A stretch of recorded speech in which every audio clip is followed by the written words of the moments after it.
Сәлем, қоян. Сәлем, кірпі досым. Сен қайда бара жатырсың? Мен басқа да жануарлармен танысып, оларды суретке түсіруге бара жатырмын. Менімен барасың ба? Әрине, қоян. Кірпі, бұл не? Бұл қасқыр ғой. Қоян, қарашы қандай үлкен бұғы. Керемет, суретке түсіріп алайын. Қоян, бұл қандай жануар? Бұл тау ешкі ғой. Мына еліктің сүйкімдісін-ай.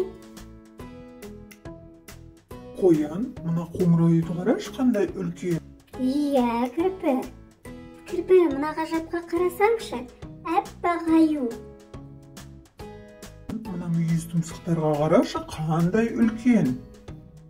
О, мынау аң патшасы арыстан ғой, суретке түсіріп алайын.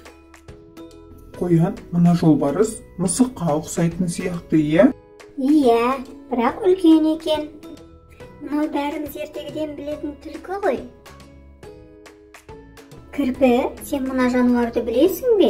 Мен бірнеше рет көріп тұрмын. Иә, қоян, бұл жануар зебра деп аталады. Қоян, қарашы, мына жануар сенен аумайды екен. Бұл сүйкімді қоян.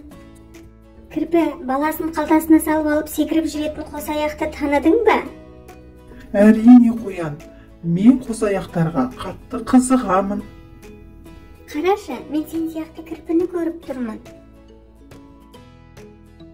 Қоян, мынаны қара, қандай сүйкімді тиын.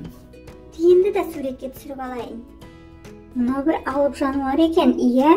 Иә, қоян, бұл піл.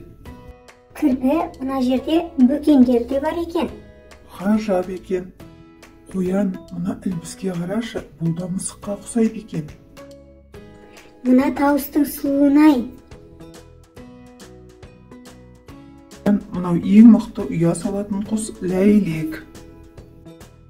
Кірпі, қарашы, мен кішкентай тасбақаны көріп тұрмын. Қоян, мына жерде маймыл бар екен. Суретке түсіріп алшы. Кірпі, бүгін екеуміз сондай көп жануарлармен таныстық. Саған біздің саяхатымыз ұнады ма? Маған бүгінгі күн ерекше ұнады. Көптеген жануарларды сенен сұрап білдім. Әрине, қоян досым, бүгінгі күн есте қаларлықтай болды.